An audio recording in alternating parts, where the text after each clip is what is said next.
Assalamualaikum, salam sejahtera. Saya Zulkifli Yusof bersama anda dalam agenda Awani Malaysia Memilih malam ini. Sekitar kurang 72 jam sebelum pusat-pusat undian di seluruh negara dibuka untuk menandakan bermulanya pilihan raya umum ke-15, bagaimana strategi parti dan sebagainya. Dan malam ini kita dapatkan pandangan dan juga sedikit sebanyak perkembangan daripada Perikatan Nasional. Pengurusi Perikatan Nasional Tan Sri Muhyiddin Yassin bersama dengan saya pada malam ini. Terima kasih Tan Sri kerana bersama kami dalam agenda Awani.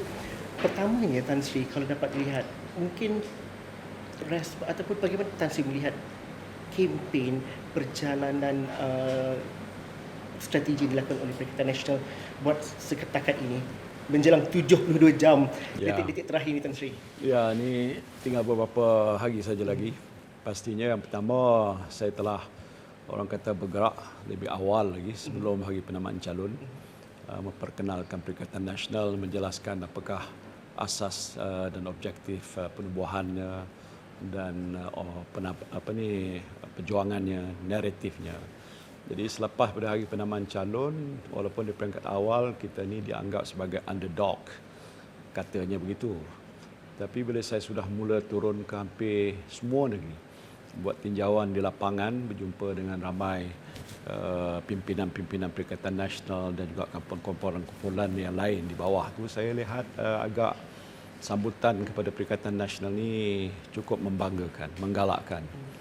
Semangat pekerja-pekerja kita juga cukup tinggi. Kerjasama antara parti-parti komponen dalam Perikatan Nasional, PAS, Bersatu, gerakan terutamanya cukup akrab. Kita bernaung di bawah satu bumbung yang kita namakan Perikatan Nasional. Itu ialah untuk menunjukkan kesatuan dan semangat kerjasama dan perpaduan kita yang kukuh. Jadi dengan sebab itu, bila dah mula gerakan, kita jalankan kempen, ceramah, media sosial, pelbagai-bagai alatan yang kita gunakan sebagai usaha untuk menyebarluaskan matlamat perjuangan kita. Saya lihat ada satu seolah-olah lah gelombang kecil di peringkat awal ni yang mengarah kepada menerima apa yang Perikatan Nasional tawarkan. Lebih lagi bila saya lancarkan umpamanya manifesto kita, aku janji kita, konten yang begitu tebal, dan sampai semalam pun saya telah menjelaskan satu persatu supaya orang tidak melihat hanya sudut politik. Apa yang boleh kita tawarkan kepada rakyat sekiranya Perikatan Nasional mentadbir negara, baik dalam soal ekonomi, sosial, pendidikan, soal wanita, soal belia, soal felda, semua kita jelaskan. Jadi dengan sebab itu momentum di peringkat sekarang ni saya kata amat baik.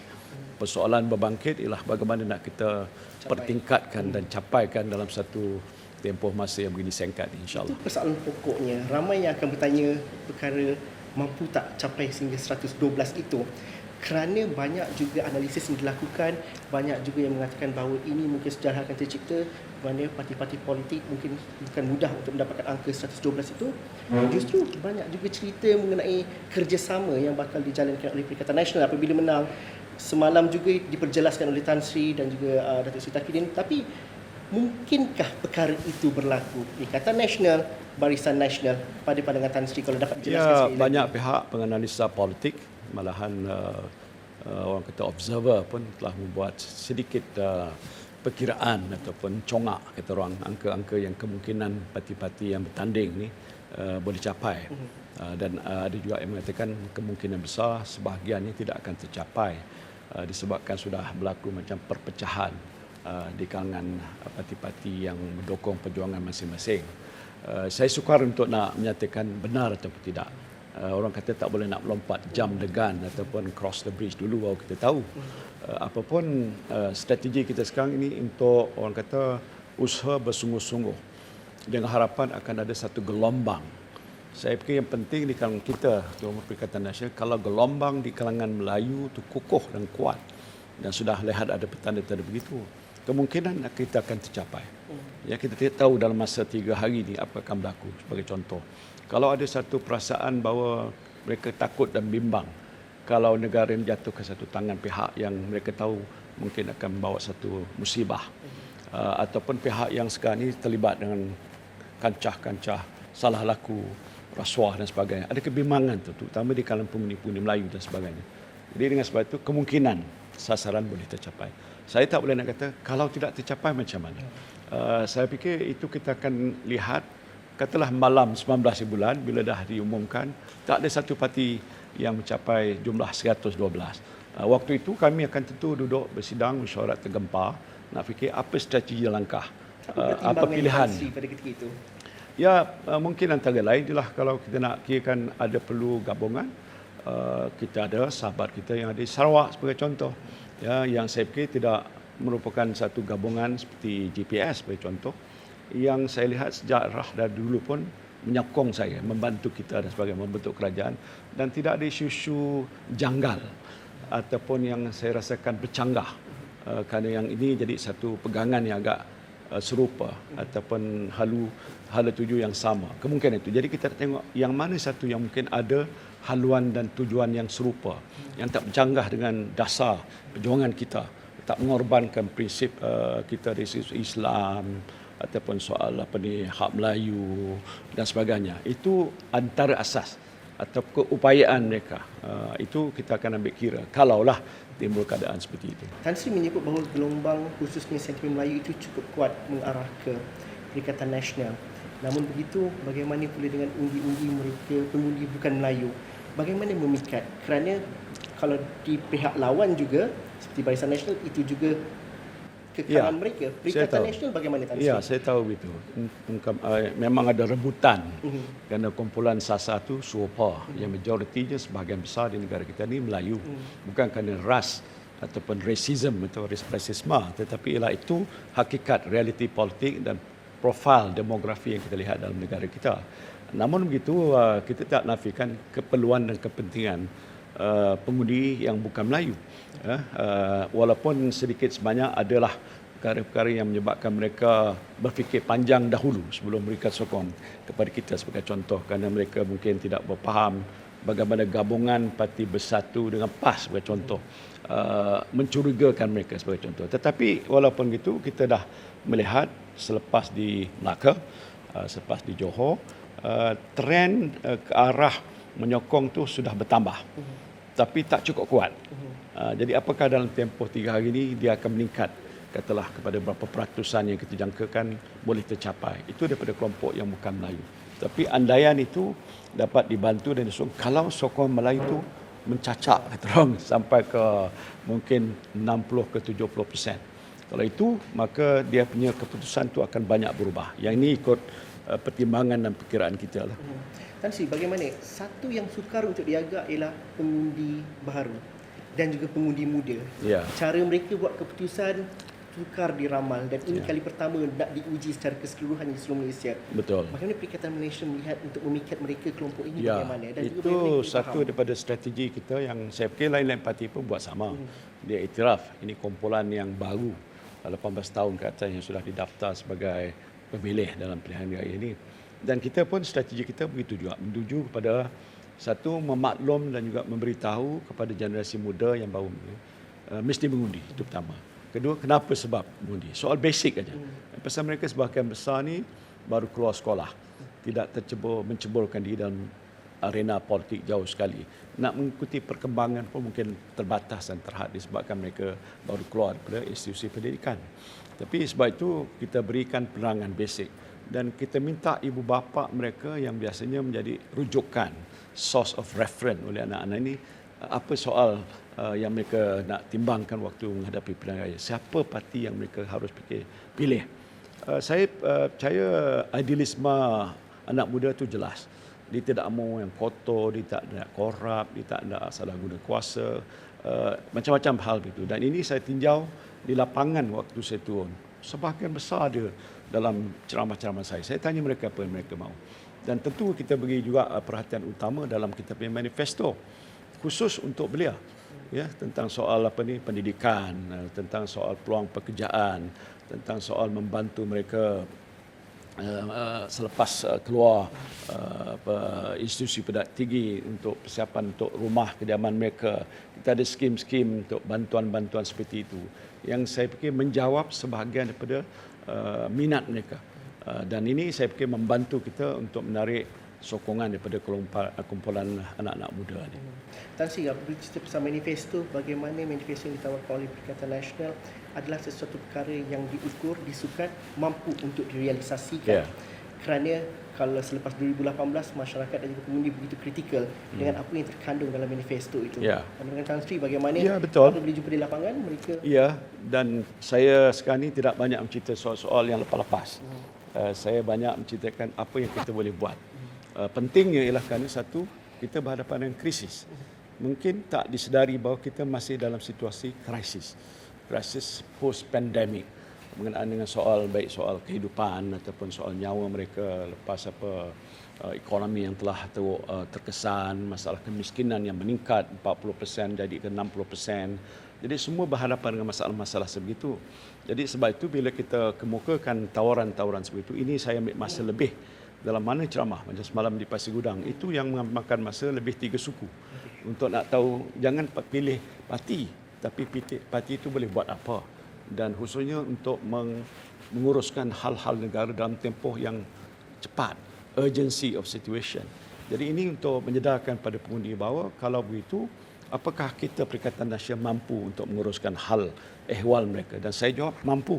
Kita ada pengalaman, kita sudah satu tempoh masa susah, waktu pandemik, waktu kita berhadapan dengan wabak COVID, masalah ekonomi yang terkesan, bantuan-bantuan prihatin. Ini kita masukkan dalam manifesto kita yang kita buat berdasarkan yang boleh kita lakukan. Achievable, doable, inclusive dan efektif. Yang itu saya fikir penting untuk kita tawarkan supaya rakyat akan kata di sini moratorium saya bagi peluang. Nak mengeluarkan lagi KWSP bersasar. Masih ada tuntutan lagi masih yang memerlukan keadaan seperti itu ataupun bantuan-bantuan yang lain yang boleh kita meringankan bebanan mereka. So Perikatan Nasional menawarkan apa yang kita rasa dekat di hati mereka. Orang yang terkesan katalah 60% miskin daripada 40% jadi 60%. Kalau Zul fikir ini satu jumlah yang besar. Kalau dasar fiskal dan keuangan negara tidak menjurus pada menangani masalah-masalah sebegitu, ini akan satu masalah masa depan yang lebih sukar. Lebih lagi tahun hadapan. Kita beritahu tahun hadapan ada global recession. Kalau global recession itu akan kita lihat mendatang cepat, kita tidak lakukan persiapan awal sekarang macam kita dah mulakan semasa pandemik. Saya fikir itu satu perkara yang akan membawa kesan besar pada negara kita. Dan di sebalik cabaran yang mendatang itu, Tan Sri bersedia menjadi Perdana Menteri sekali lagi dan juga tim bersama itu.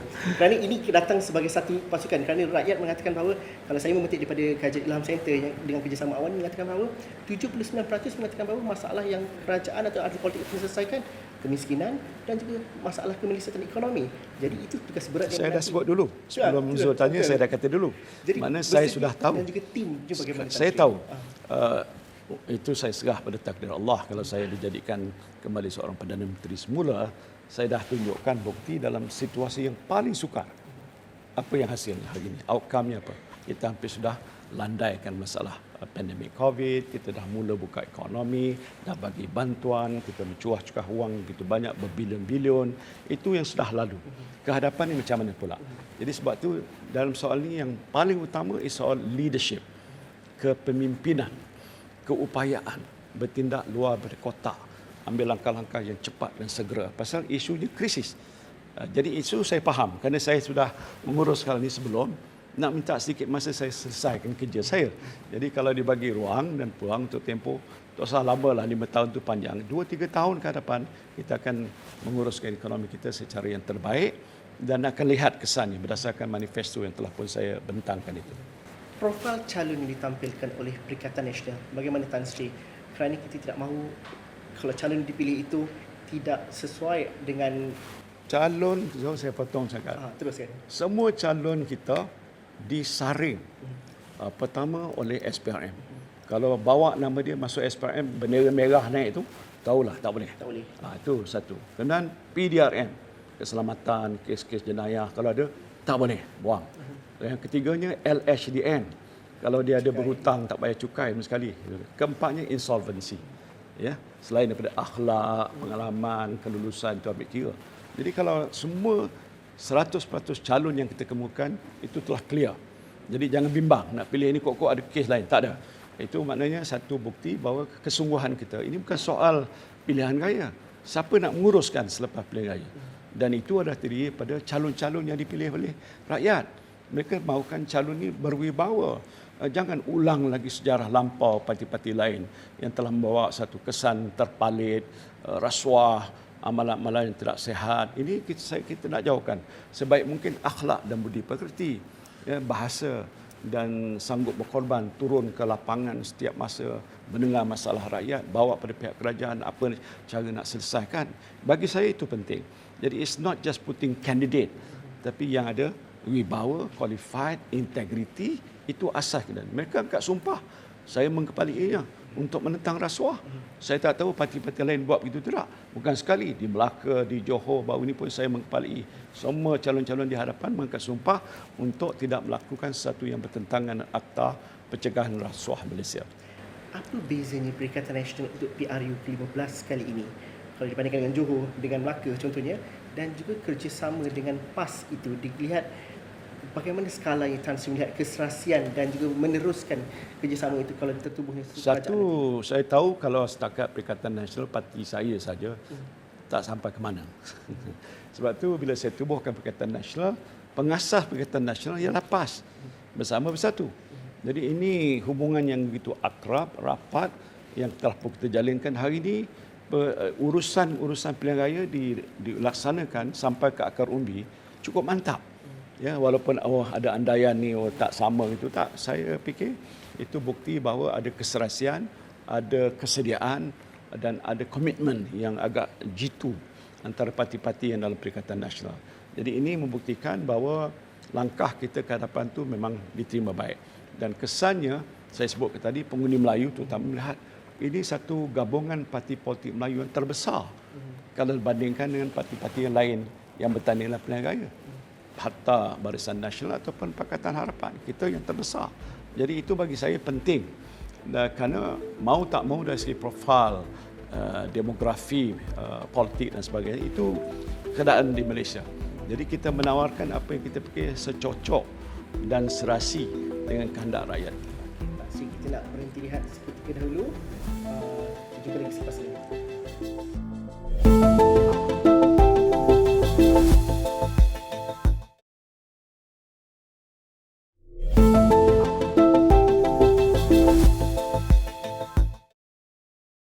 Okey, Tan Sri, kalau dilihat dalam masa 3 hari ini, gelombang itu bagaimana yang mungkin akan diciptakan dan juga dapat memastikan Perikatan Nasional berada dalam kedudukan selesa pada pandangan Tan Sri? Ya, saya dah sebut awal tadi, saya sudah bukan saja ke hadapan sebelum ni, macam contoh semalam.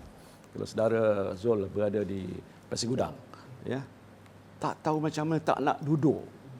Ini luar biasa. Dan saya pergi ke banyak tempat, macam dia punya perasaan bersemangat tu luar biasa. Dan sebahagian besar di hadapan saya itu, walaupun ada yang bukan Melayu, sebahagian besarnya adalah orang Melayu sendiri. Jadi saya tidak tahu kenapa begitu. Jadi ada satu anjakan besar. Jadi saya punya harapan atau doa, semalam pun saya berdoa di Pasir Gudang, panjang juga, supaya ini akan menjadi satu bentuk gelombang yang akan menjadi lebih besar. Apa dia gelombang ni? Gelombang tu mana ada kesepaduan dari sisi cita-cita dan harapan rakyat Malaysia yang didokong oleh sebahagian besar orang Melayu untuk melihat satu pembaharuan, perubahan besar. Dia nak ambil kesempatan waktu pilihan raya ini nak memangkah Perikatan Nasional kerana kami menganjurkan sesuatu yang lebih baik bagi mereka, menjamin masa depan mereka, menjamin keselamatan mereka, kehidupan mereka, anak-anak mereka, cucu-cucu mereka.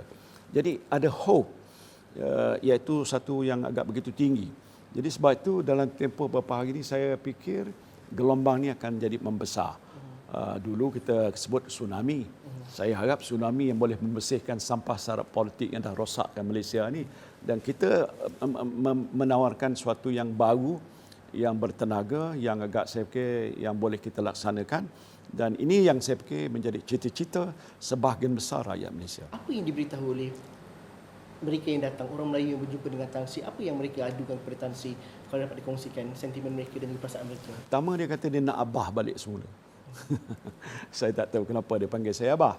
Tapi dia melihat tentang bagaimana kita menguruskan negara dalam keadaan yang paling sukar. Itu satu daripada cara. Keduanya mereka nak kerajaan yang dipilih nanti segera bertindak. Itu ada sense of urgency. Dan saya dah sebutkan kenapa begitu. Kerana ramai yang susah. Pekerjaan, pendapatan, makanan di atas meja yang saya biasa sebutkan. Ini lihat nyata pada ini sedang berlaku. Bantuan yang kita dah bagi dulu, mungkin sebahagian besar sudah digunakan. Mereka perlukan lagi. Kenapa mereka minta KWSP lagi? Saya kata simpanlah untuk masa depan. Tapi saya dah susah dan macam mana saya nak makan pun tak ada. Bila lepas tu katanya minta bantuan penyagaan ataupun tangguhkan bayaran-bayaran pinjam kereta, rumah, moratorium tu. Pasal apa? Dalam keadaan susah. Dia pendapatan tak bertambah, kurang je. Sedangkan kos meningkat, inflasi naik, harga barang naik. Tahu tak perasaan? Saya tahu. Sebab tu saya kata, this is something very difficult and something urgent that need to be done. Bukan boleh tunggu sebulan ke sehari ke dua, tak boleh. They want to be done now. Ini saya lihat satu desakan dari segi masa kerana keadaan agak begitu sulit sekali. So itu yang saya fikir perlu kita tangani dalam tempoh yang terdekat. Mungkin ada persepsi kata kalau parti yang begitu fokuskan kepada kelompok Melayu akan berjaya di kawasan luar bandar contohnya. Dan bandar begitu susah. Yeah. Tapi isu-isu yang Tan Sri sebutkan tadi mungkin begitu dekat mereka di bandar. Jadi adakah itu dapat ditembusi Tan Sri? Ya, bandar dan luar bandar. Sasaran kita bukan kata kelompok-kelompok ni kerana Melayunya ramai Cina. Tidak, saya fikir kalau sebut soal kemiskinan, ya terbesarnya Melayu. Ya. Tetapi yang bukan Melayu pun ada jatuh miskin. Ya, dan waktu kita berikan bantuan-bantuan dulu, saya tak tanya awak Melayu ke? Ambil dulu. Cina kemudian. Vaksin, Melayu dulu. Cina kemudian. Kita tak nampak ni, color ni. Atau kaum. Pasal zaman susah ni, semua orang susah. Itu menunjukkan sikap keprihatinan kita untuk membantu seluruh warga Malaysia. Tak kira apa kaum, keturunan, latar belakang dan agama. Jadi sebab itu bagi saya, agak mereka rasa kita ni berlaku adil. We have to be, orang kata fair. Mesti melakukan sesuatu yang agak memberi faedah bukan pada satu kumpulan dalam masyarakat tapi pada semua. Yang ini kita telah tunjukkan dulu dan saya fikir untuk masa ke hadapan penting kita laksanakan dasar yang adil. Tan Sri, akhirnya pilihan raya ini yang menentukannya rakyat dan kita mahu mereka berpartisipasi. Dalam masa 3 hari ini, kalau rasa macam tak nak balik mengundi tu, inilah masanya boleh merancang. Bahaya kalau tak balik mengundi. Kan? Jadi bagaimana Tan Sri? Gesaan Tan Sri untuk kita lihat peratusan mengundi itu akan lebih meningkat lagi dan kita mahu besar lagi. Dan ya, saya semalam bila saya diberitahu oleh SBR jumlah undi awal keluar 94.5%, hampir 90%. Tertinggi rasa saya. Itu petanda awal. Kalau itu yang akan jadi trendnya dan peratus pengeluaran pengundi lebih pada katalah 90% ataupun saya 85%, itu satu petanda baik. Bermakna warga Malaysia yang menjadi pengundi tahu tanggungjawab mereka. Ini masa untuk menentukan masa depan mereka. Mereka nak menunjukkan hak mereka, mereka keluar mengundi. Dan kalau pentingnya kita nak ingatkan mesti mengundi seberapa ramai yang boleh. Termasuk anak-anak muda yang kita bincang awal tadi. Kalau itu berlaku dan saya jangka akan berlaku. Kerana dah ada satu kesedaran baru. Anak-anak muda yang awal tak tahu pun dah tahu nak balik. Dan ada kajian-kajian tertentu yang telah dibuat oleh banyak pihak yang mengatakan kesediaan anak muda nak keluar mengundi begitu tinggi. Siapa nak mengundi? Wallahualam. Tapi the fact that they are willing to come out to vote, I think ini menunjukkan satu kesedaran baru. Jadi saya menjangkakan trend ini akan meningkat. Dan harapan saya kalau boleh sampai ke 90%. Mencipta satu rekod pertama dalam sejarah bahawa semangat orang kita nak keluar mengundi itu adalah amat tinggi sekali. Tan Sri, dalam seminit mungkin boleh pujuk mereka yang nak keluar mengundi pada hari Sabtu ni. Ya, saya minta merayu pada semua pengundi-pengundi kita, baik bandar, luar bandar, Melayu, Cina, India, anak muda, orang tua yang layak mengundi nama dalam daftar pemilih ada. Hari ini patut mereka sudah tahu di mana tempat mereka nak mengundi. Balik kampung, dah diisytiharkan hari cuti. Jadi ada banyak kemudahan. Parti-parti yang bertanding dalam pilihan raya ini pun menawarkan macam-macam bentuk penghormatan mereka dan sebagainya. Jadi tidak ada sebab kalau saudara-saudari semua tidak keluar mengundi. Jadi harapan saya, macam yang saya sebutkan tadi, keluarlah mengundi. orang kata gunakan hak mereka untuk menentukan masa depan anda sekalian. Terima kasih banyak Tan Sri. All the best untuk hari ini dan hari yang mendatang. Terima kasih kerana bersama kami dalam Agenda Awani. Terima kasih kepada anda yang menonton. Pandangan dan juga cadangan teruskan bersama kami di platform digital kami astroawani.com. Sekian sahaja Agenda Awani. Assalamualaikum dan salam sejahtera.